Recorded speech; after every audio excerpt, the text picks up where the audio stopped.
ETF index mutual funds నేర్చుకుని stock మార్కెట్లో రాణించాలనుకుంటున్నారా? వెంటనే ఈ నెంబర్కి కాల్ చేయండి. నమస్తే రమగారు. నమస్తే జయ. రమగారు, ఏదైనా కొత్త సిరీస్ స్టార్ట్ చేద్దామా? చిన్న సిరీస్ చేద్దాం. బాగుంది కథ, బాగుంటుంది. చందమామ కథే. పూర్వం ఒక ఊళ్ళోనట ఒక కమ్మరి ఒక వడ్రంగి ఇద్దరు ఉండేవాళ్ళు. కమ్మరి అంటే ఇనప పనులు చేసేవాళ్ళు, సామాన్లు చేస్తారు, కత్తులు కటార్లు గొడ్డళ్ళు అలాంటివి చేస్తారు కమ్మరి. వడ్రంగి అంటే కార్పెంటర్. సరే, వీళ్ళిద్దరు ఫ్రెండ్స్, కానీ తరచుగా వాదించుకునేవారు. నేను గొప్ప పనివాడిని అంటే నేను గొప్ప పనివాడిని అని. చుట్టుపక్కల ఏదైనా మాటలు మొదలుపెట్టి కొట్టుకు చచ్చేవాడు. జనాలంతా అన్నారు, మీరు మీరు కొట్టుకు చావటం ఏమిట్రా, రాజుగారి దగ్గరికి వెళ్ళి తీర్పడకండి, మీ ఇద్దరిలో ఎవరు నేర్పరో ఆయన చెప్తాడు. వీళ్ళు పోయారు రాజుగారి దగ్గరికి. ఇప్పుడు ఇద్దరు ఒకే రకపు పనివాళ్ళు అనుకో, ఇద్దరు వడ్రంగులు అయితే ఎవడిది వర్క్మెన్షిప్ బాగుందో చెప్తారు. వాడిదో రకం పని, వీడిదో రకం పని. సంగీత పాటగాడికి నాట్యగత్తకి పోటీ ఎలా పెడతారు? అంతే కదా, ఎవరి గొప్పతనం వాళ్ళదే. అయితే వీళ్ళు మాత్రం వీళ్ళకట్లా లేదు, నేను నాదే నేర్పడతాను అని పోటాడుకుంటున్నారు. రాజుగారి దగ్గరికి వెళ్ళి చెప్పారు. కమ్మరి చెప్పాడు, అసలు మా ఊళ్ళో మా వీధిలో నాలాంటి లేడని మా వీధి వాళ్ళంతా వేణోళ్ళ పొగుడతారండి. నా పని మామూలు పని కాదు, నేను ఏదైనా చేశానంటే ఇంకా కనికట్టు చేసినట్టే. వడ్రంగా అన్నాడు, నీ మాత్రం తక్కువేమిటండి, అసలు నేను ఒక బొమ్మ చెక్కితే అతుకెక్కడుందో కనపడదు. నేను చాలా ఇది, నాలాగా చేసేవాడు అసలు మన దేశంలోనే లేడు, నాదే నేర్పడతాను అంటే. రాజు అన్నాడు, మీరు నోటో మాట్లాడితే నాకేమర్థమవుతుంది నోటి మాటలు, చెరుకో వస్తువు చేసు పట్టురండి.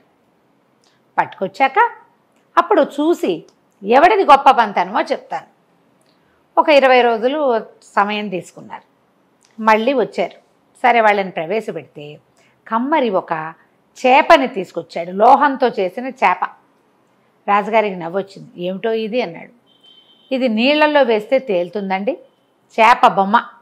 అది ఇనుంతోటే చేశాడు, దాన్ని అతి తేలికైన లోహంతో చేశాడు. దీని మీద కనీసం 100 బస్తాలు బరువు పెట్టినా సరే అది నీళ్ళల్లో తేలుతుంది కానీ మునగదు. బాగుంది కదా. అక్కడి నుంచి పరీక్ష చేసుకోండి కావాలంటే. రాజు నవ్వాడు. అట తెలుస్తాను, పరీక్షించుకోండి, నదిలో పడేయండి, దాని మీద బరువు పెట్టించండి అంటే సరే చూద్దాం అనుకున్నారు. ఈ నదిలో విసిరారు చేపని. అది బుడుంగమని మునిగి టకీమని తేలిపోయింది. మళ్ళీ దాని దగ్గరికి లాగారు. దాని మీద ఒక అడ్డంగా ఒక వెడల్పాటి చెక్క పెట్టి దాని మీద 100 బస్తాలు పేర్చారు. మళ్ళీ నీటిలోకి తోసారు. దాన్ని తోస్తే ఆయన 100 బస్తాలు నీళ్ళలో మునకుండా తేలుకుంటూ వెళ్ళిపోతున్నాయి ముందుకి. చేప ఎటు వెళ్తే అటు వెళ్ళిపోతున్నాయి అంతే. అది ఈదట్లా కానీ మునగదు, గాలి వాటికి ఎటో ఒకటి కొట్టుకుంటూ ఉంటుంది. ఆశ్చర్యపోయాడు. ఇనప వస్తువుని ఇట్లా నీటిలో మునకుండా ఎట్టా చేశాడు వీడు.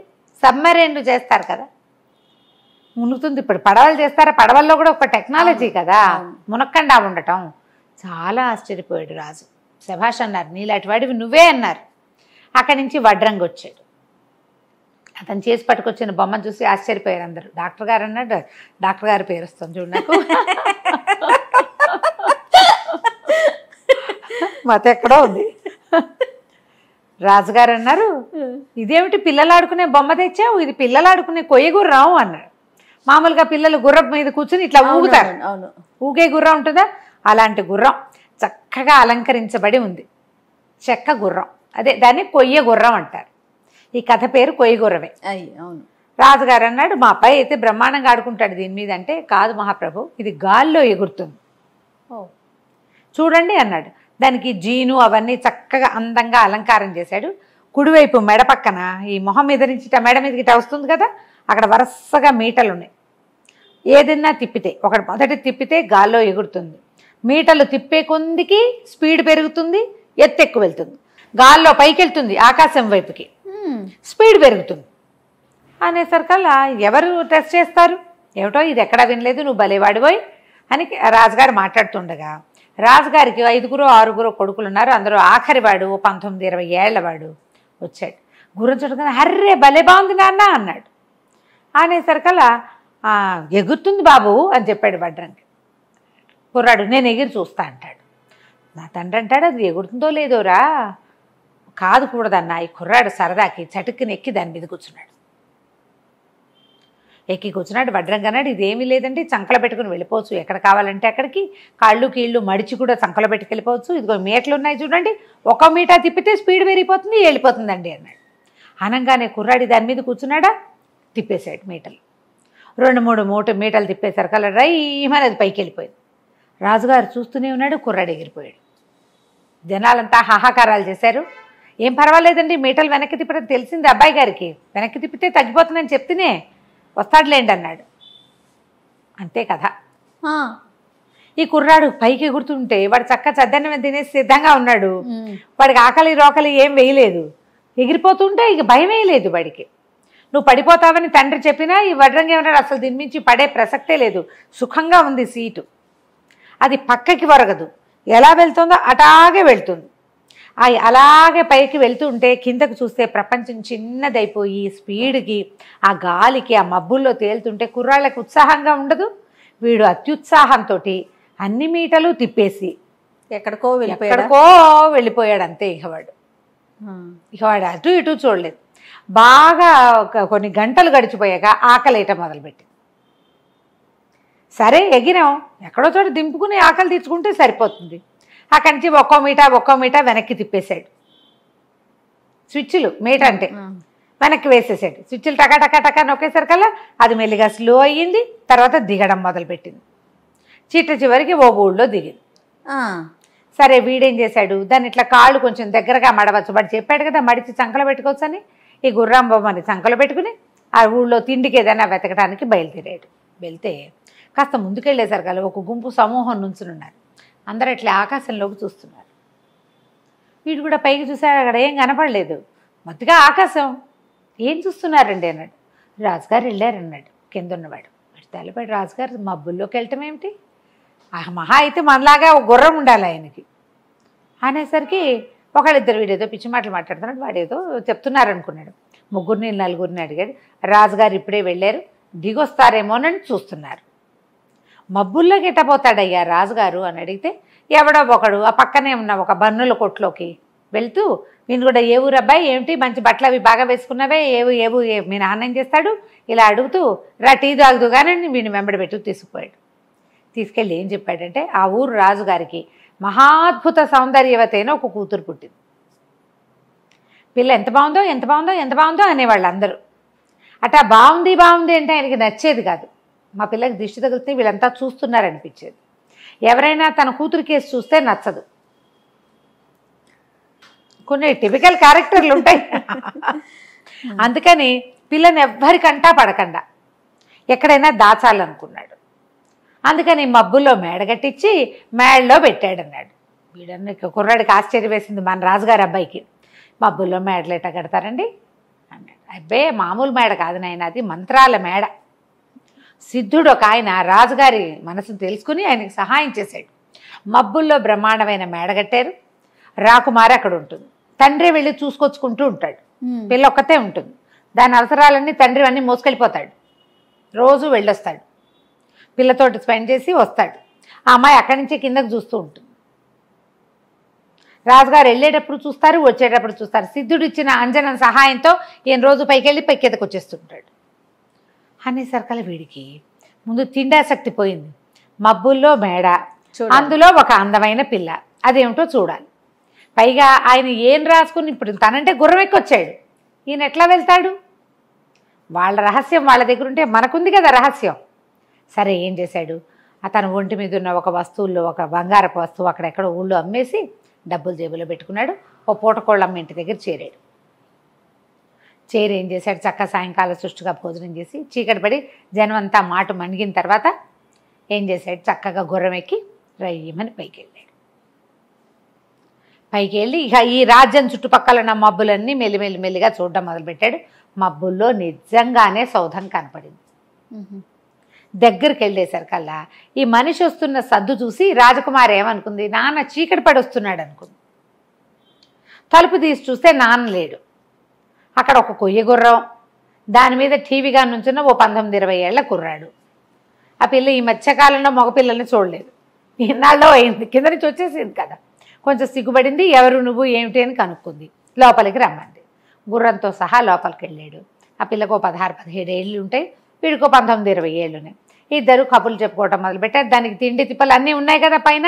ఏదో ద్రాక్ష రసం పోసి ఇచ్చింది. అక్కడి నుంచి ఆ వీడికి మనసు ఇచ్చేసింది. ఆ రాత్రి అక్కడే ఉండిపోయాడు వాడు. తెల్లవారి రాజుగారు వచ్చే సమయానికి దిగెళ్ళిపోయాడు. ఆ గుర్రం ఎగురుతుంది. పనిమాల ప్రతి వాళ్ళు ఆకాశంలోకి ఏం చూస్తారు? ఏ చెట్ల వైపుకో వెళ్ళిపోతే కనపడ్డు. పెద్దగా చూడలేదు ఎవరు. రాజుగారు కొంచెం వెలుగుండాక వచ్చి 10 గంటలకో 9 గంటలకు వచ్చాడు. ఆయనకి ఇట్లా సౌధం లోపలికి వస్తుంటేనే ఏదో వాసన వచ్చింది, సెంటు వాసన.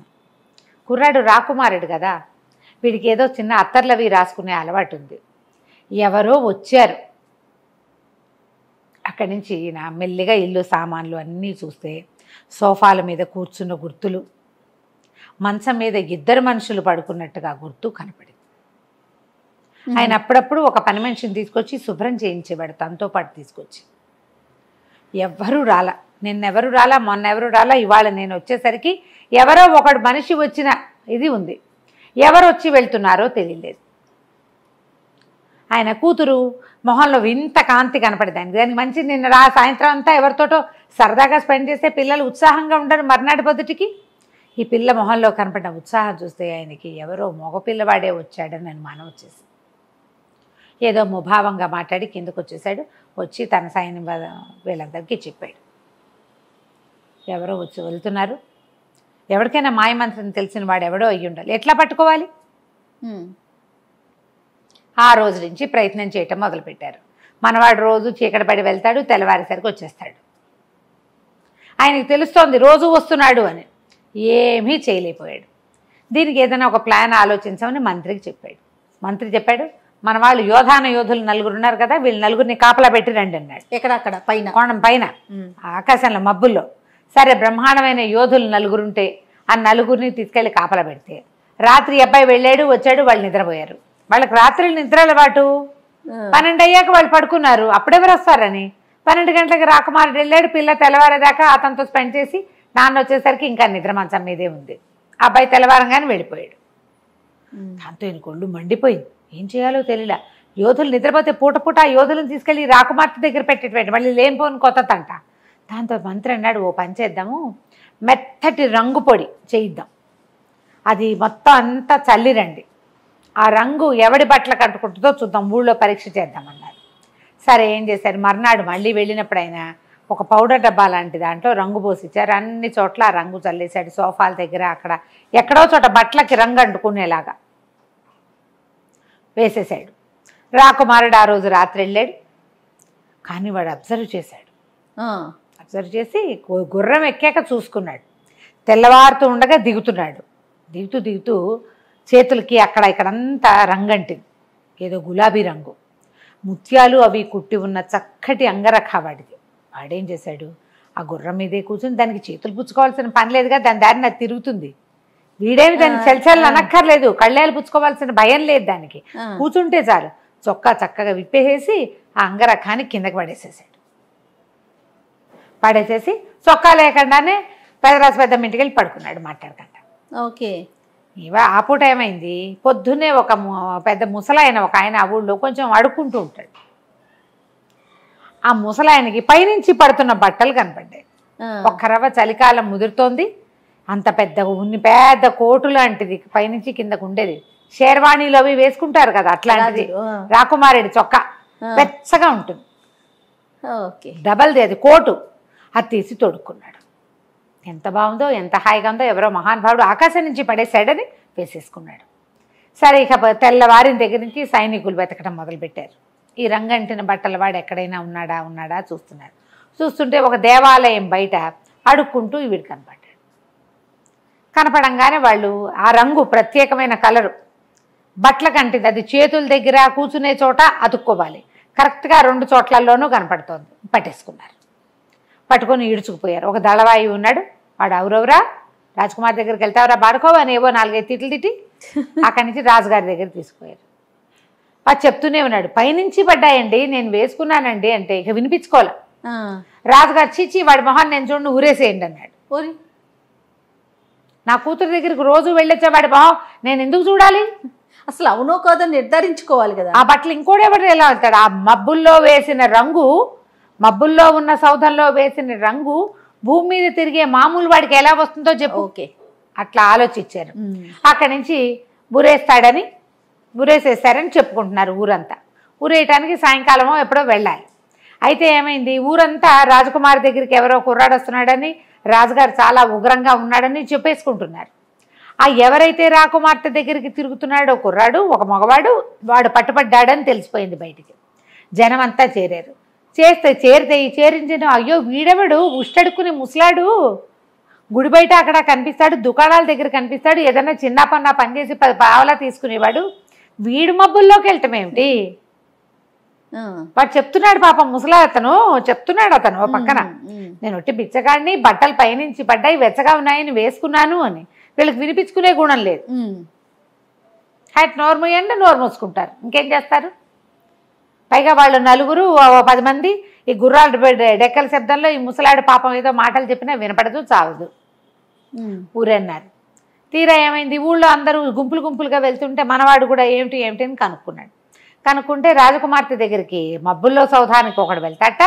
వాడు దొరికేట, వాడికి ఊరిట అనగా నువ్వు తెల్లబోయాడు, అదే మనం ఇక్కడే ఉన్నాం, వీడెవడికో ఊరేశారని అతను ఏం చేశాడు, ఆ చంకలో ఈ కొయ్యగుర్రాన్ని పెట్టుకుని అక్కడికి వెళ్ళాడు. ఆ వచ్చే స్థానం ఎక్కడుందో అక్కడికి వెళ్ళేసరికల్లా ఆ ముసలి అతను ఏడుస్తూ నుంచునున్నాడు అక్కడ. బట్టలు ఒంటి మీద తన చొక్కా ఉండేసరికి వీడికి అర్థమైంది, ఓహో మనం చొక్కా పడేస్తే ఇతను వేసుకుని ఉంటాడు అని చెప్పేసి ఏమన్నాడు, ఆగండి అతను మెళ్ళో తాడేసే టైంకి ఆగండి, ఆ ముసలతను కాదు అక్కడికి వెళ్ళింది, రాజకుమార్తె దగ్గరికి వెళ్ళేది నేను అని కేకలు పెట్టాడు. ఒప్పుకున్నాడు గట్టిగా. పాపం వృధాగా ఒక ముసలతను చనిపోతున్నాడు కదా, పెద్దవాడు, తండ్రి వయసు వాడు. కేకలు పెట్టేసరికల్లా ఆగారు. ఒక దళవాయి పరిగెత్తుకుంటూ రాజుగారి దగ్గరికి వెళ్ళి, వాడు ఎవడో కుర్రాడండి, వాడేమో తను వెళ్ళానంటున్నాడంటే పట్టుకొని రా వాడిని అన్నాడు. మరి ఈ ఆజ్ఞలు రావాలా? ఈ ఆజ్ఞలు వచ్చే లోపల మనవాడు గుర్రాన్ని సరిగ్గా చేసుకుని మీటలు చెప్పేసి గుర్రం ఎక్కి ఎగిరిపోయాడు. చూస్తుండగానే గుర్రం ఎగిరిపోయింది. చూశారు అందరూ. చూసేసి అవరవరా వీడు ఎగిరిపోయాడు, మహబూల్లో సౌధాన్లోకి మీరు వెళ్ళండి, పదండి అన్నారు. ఇవేమీ పక్కన ఉండవు కదా, ఈ వజ్రస్థానాలు అక్కడెక్కడ ఉంటాయి, రాజుగారి ఇల్లు ఇంకెక్కడ ఉంటుంది, ఈ గుంపంతా పోవాలి, రాజుగారు బయటికి రావాలి, బోల్డ్ ప్రోటోకాలు. ఈ వ్యవహారం అంతా ముగిసేసరికి మనవాడు సౌధానికి వెళ్ళిపోయాడు పైకి. అది ఎగిరిపోతుంది క్షణాల్లో. అదే కదా, ఎగిరి పరిగెత్తుకుంటూ పైకి వెళ్ళిపోయి ఆ అమ్మాయికి ఏమన్నాడంటే, రాకుమారి మీ వాళ్ళకి తెలిసిపోయింది, నేనని చెప్పేసి వచ్చా, ఇక్కడ ఉండటం సేఫ్ కాదు, మీ నాన్నకి నిన్ను ఎవరైనా చూడడం కూడా ఇష్టం ఉండదు, అందుకే ఇక్కడ పెట్టాడు, మనుషుల్ని చూడనివ్వకుండా, నాతో పెళ్ళికి వెళ్ళి ఏం చేయడు, వచ్చేయి మన ఇద్దరం పెళ్లి చేసుకుందాం మా ఇంటికి వెళ్ళి అంటే. ఆ అమ్మాయి వెళ్ళిపోతా వచ్చేస్తానండి. అమ్మాయి ఎలా వెళ్ళిపోయిందండి అని అడక్కు నువ్వు, ప్రేమల్లో ఇలాగే వెళ్ళిపోతారు, తర్వాత ఆలోచిస్తారు జయ. ఈ ముందు ఆలోచించకుండా తర్వాత ఆలోచించే కథలు పూర్వకాలం నుంచి ఉన్నాయి, కాదనేందుకు ఇంకేం లేదు. అంతే, శాశ్వతంగా కలిసి ఉండాల్సింది వీడితో. నాన్న గంగలో దూకనే మనకెందుకు, ఎక్కేసింది గుర్రం. ఇద్దరు కలిసి గుర్రం ఎక్కి రైమని వచ్చేసారు. వాళ్ళు ఊరికి వచ్చేసారు, వెళ్ళిపోయారు, బయలుదేరారు. అంతే. బయలుదేరిన తర్వాత ఏమైంది, కొంత దూరం వెళ్ళాక రాకుమార్తె గుర్తొచ్చింది. అయ్యయ్యో నేను మర్చిపోయాను, తల్లి లేదు.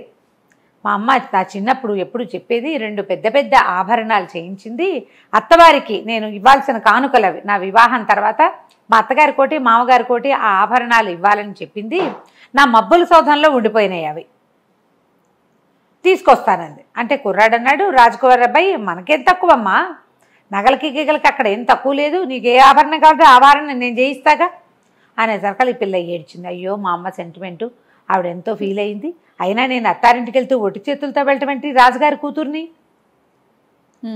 రాజుగారికి ఒక కంఠాభరణం, రాణిగారికి ఒక నడు ఆభరణం ఇవ్వాలి, అవి నేను మనం వెళ్ళి తీసుకొద్దాం పదవా. సరే అబ్బాయి ఏమన్నాడు, నేను ఇక్కడే ఉంటాను, నువ్వు వెళ్ళరా, ఇదిగో గుర్రం. ఓరే, తను వెళ్ళకూడదు, వెళ్ళకుండా ఏమన్నాడు, నాకు ఎలాగో ఆకలిస్తుంది, ఇక్కడ ఏమైనా పళ్ళు కాయలు ఉన్నాయేమో చూస్తాయి, ఎంత 5 నిమిషాల్లో వెళ్ళి 5 నిమిషాల్లో వచ్చేస్తాం, ఈ లోపల నీళ్లు పళ్ళు అవి వెతుకుతాయి ఇక్కడ, నువ్వు వెళ్ళిరా అన్నాడు. అనేసరికల్లా అమ్మడు చక్కగా మీట్లు అన్నీ తిప్పుకుని స్పీడ్ పెంచుకుని వెళ్ళింది. తెలుసు దానికి, దాన్ని ఎట్లా వాడాలో రాకుమార్తెకి తెలుసు, పాపం రోజు చూస్తుంది కదా. చక్కగా రైమని మబ్బుల సౌధంలోకి వెళ్ళింది. కింద ఏం జరిగింది, కుర్రాడు మబ్బుల సౌధంలోకి వెళ్ళాడు, మీరు వెళ్ళండి అని చెప్పారు కదా రాజుగారికి, ఈయన కూడా వెళ్ళాడు. ఈయన వెళ్ళేసరికల్లా ఈయన వెళ్ళి ఇల్లంతా వెతికి పిల్ల లేదని, మాయమైపోయిందని ఆయన అర్థం చేసుకునేసరికి తలుపు తీసుకుని లోపలికి వచ్చింది గుర్రంతో సహా. రాగానే కూతుర్ని పట్టేసుకున్నాడు ఆయన. ఎవరెవరా నువ్వు ఇట్లాంటి పని చేస్తావా, పద ఇంటికి వెళ్ళిపోదామని ఆ అమ్మాయి చేతులు పుచ్చుకుని ఈడ్చుకుని తీసుకుపోయాడు కిందకి. గుర్రం అక్కడే ఉండిపోయింది. అయ్యో. ఇంకా మబ్బుల్లో సౌధం ఎందుకు, ఈ సౌధాన్ని దించేయండి అంటే ఆ సిద్ధుడు ఇచ్చిన అంజనం ఏదో ఓడ విద్యేసి సౌధాన్ని కిందకి దించేశారు. గుర్రము ఆ సౌధంతో పాటే వీళ్ళ దగ్గరే ఉండిపోయింది. అమ్మాయిని కిందకి లాక్కొచ్చేసరికి ఇన్ని రోజుల నుంచి ఆయనకి ఆ పిల్ల 12వ ఏట నుంచి పెళ్లి సంబంధాలు వస్తున్నాయి. 17వ ఏడు వచ్చింది, ఎప్పుడు పెళ్లి గురించి ఆలోచించలే. అయితే ఈయనకి కొద్దిగా దూరంలో ఉన్న ఒక సామ్రాజ్యానికి రాజకుమారుడు ఈ పిల్ల సౌందర్యవతి అని విని తమ ఊరు నుంచి ఒక రాయసగాడిని పంపించి దీన్ని మన ఉద్యానవనంలో అక్కడ తిరిగేటప్పుడు చూసి బొమ్మ గీయించుకున్నాడు. ఒక్కొక్కరికి ఒక్కో తెలివితేట. ఆ బొమ్మతో ప్రేమలో పడి ఆ పిల్లని పెళ్లి చేసుకుంటానని వీళ్ళకి కబురు చేశాడు. రాజుగారు ఒప్పుకోలే. ఆయనకి తన కూతుర్ని ఎవరైనా చూశారంటే ఓర్చుకోలేడు ఆయన. పిల్లని ఇవ్వనన్నాడు. కానీ ఇప్పుడు ఏమనిపించింది, ఇప్పుడు పెళ్లి చేసేయాలి, లేకపోతే వాడు ఎవడో మళ్ళీ వచ్చాడంటే అప్పుడేం చేస్తాం, కొంప మునిగిపోతుంది. అందుకని ఏం చేశాడు, ఈ మంత్రి సామంతులు తర్వాత ఈ సైన్యాధిపతులు దళవాయిలు అందరి సలహాతోటి మనకేం తక్కువ అండి, వాళ్ళ అబ్బాయికి ఇచ్చేద్దాం, వాళ్ళు అడిగారు కదా, రాజకుమారిని కొన్నాళ్ళు మన దగ్గర ఉంచుకుని మన రాజ్యం రేపొద్దున వాళ్ళకే ఇస్తాం, కొన్నాళ్ళు ఇక్కడ ఉంచుకుంటాం, కొన్నాళ్ళు అక్కడికి వెళ్తుంది, వద్దనుకుంటే అసలు అబ్బాయిని ఇక్కడే ఉంచుకుందాం అని చెప్పి ఒప్పించారు. వెంటనే ఆ రాజ్యానికి ఉత్తరం రాశారు. ఉత్తరం రాసి మా పిల్లకి పెళ్లి చేద్దాం అనుకుంటాం, మీకు ఏమైనా అభ్యంతరాలు ఉన్నాయా, మీకు ఆసక్తి ఉందా, మీ ఉద్దేశం ఏమిటి అని. అక్కడి నుంచి ఉత్తరం వచ్చింది, రెడీగా ఉన్నాం, మీరు ఎప్పుడు రమ్మంటే అప్పుడు వస్తామని. బాగుంది. వీళ్ళు కొయ్య గుర్రాలు అవి లేవు వాళ్ళ దగ్గర, వాళ్ళు మామూలు రోడ్ల మీద రావాలి రథాలు వేసుకుని. సరే ఈ యువరాణిని కదలనివ్వాలి. ఈ యువరాణికి ఆ అబ్బాయి ఎక్కడున్నాడో తెలియదు.